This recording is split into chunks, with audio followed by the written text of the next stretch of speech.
안녕하세요. 케니입니다.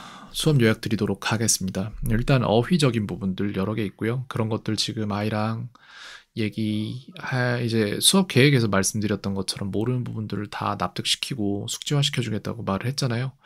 by의 과거 시제 but이랑 이런 것들 전부 다 넣어놓고 이제 yesterday나 so 이런 것들 다 my, her 그에게 gave는 아직 못했네요. 나중에 숙제 만드는 지점에서 그걸 할 것 같은데 일단 수업 얘기 먼저 하죠. 요거를 물어보더라고요, 아이가. 나는 물에 빠진 고기를 싫어한다. 난 이게 무슨 소린지 잘 모르겠거든요. 근데 이런 표현이 있나 봐요. 물에 빠진 고기를 싫어한다. 뭐 수육 같은 걸 싫어한다는 얘기인가요? 아니면은 뭐 탕에 들어간 고기 이런 걸 싫어한다는 걸까요?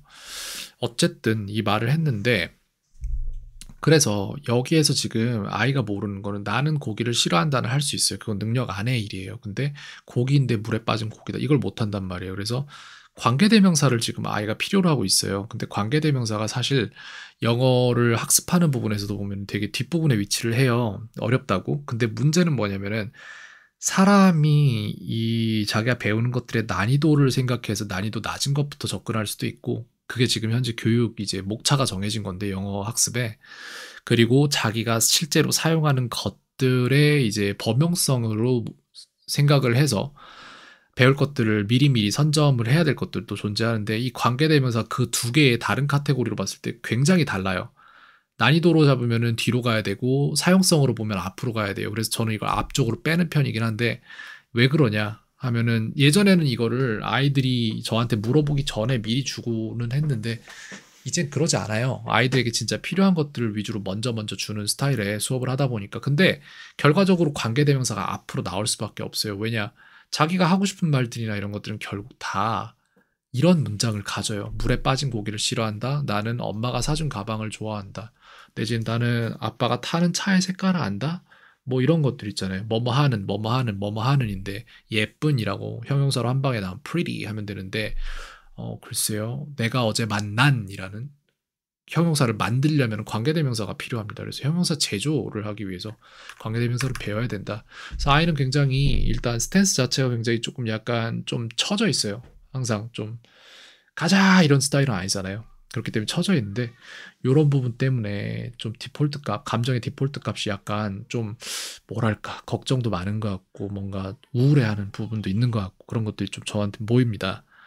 근데 학생이 객관적인 시점을 가지고 자기 자신을 봤으면 좋겠는데 주관적인 시점은 난 안 돼. 내지는 뭐 힘들어, 어려워. 이게 아니라 이 문장을 지금 세 개를 가르쳐 보니까 거기서부터 납득하고 네 번째 문장부터는 자기가 스스로 잘 만들기 시작했거든요.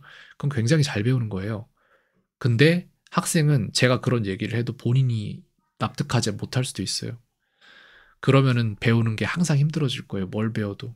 잘하고 있는데 심지어는 선생님이나 부모님도 잘하고 있다고 얘기를 해주는데 본인 스스로 난 못해. 난 진짜 못하나 봐. 막 이렇게 해버리면은 배우기 힘들 수도 있어요.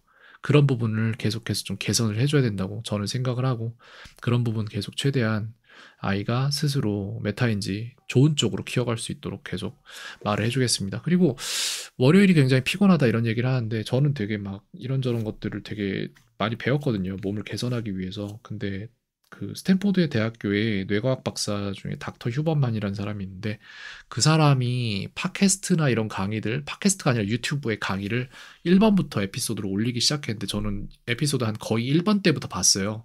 그러니까 지금 한국에서 이 사람이 유명해지기 훨씬 한 몇 년 전쯤부터 한 2년 전쯤부터 저는 계속 보고 있었거든요.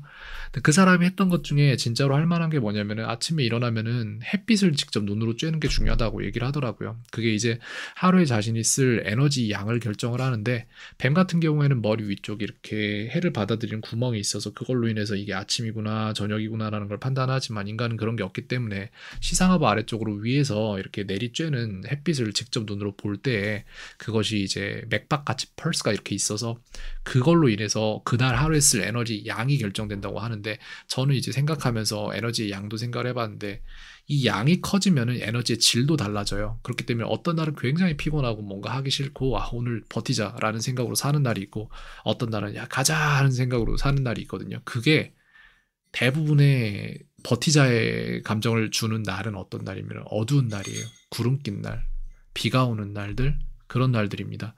그래서 심지어는 휴버맨 같은 경우에 몇 럭스 이상의 빛을 눈에다가 쬐면은 햇살이 뜬 날에 정도의 이제 에너지량을 유지할 수 있다 뭐 이런 식으로 얘기를 하는데 최소한 그거는 해줘라 이렇게 얘기를 하고 아침에 일어나면 가장 먼저 해야 될 일이 이제 물 좀 많이 마시고 그 다음에 창문을 연 상태에서 햇빛을 쬐주라고 하거든요. 저도 그걸 되게 오랫동안 했었어요. 요즘은 안 하고 있습니다만 뭐 그런 부분이 아이의 감정이나 이런 쪽에도 좀 도움을 줄 수 있을 것 같고 그리고 아이한테 운동 굉장히 중요한데 하고 있는지 모르겠습니다. 감정 결정에 영향을 주는 것들이 몸 상태가 영향을 굉장히 많이 줘서 그래서 이런 약간 살짝 처져 있는 그런 감정을 좀 더 끌어올리면 굉장히 좋을 것 같다라는 생각이 문득 들어서 이런 얘기들을 해봤습니다. 여기까지 말씀드리겠습니다. 켄이었습니다. 오늘 하루도 평안하세요.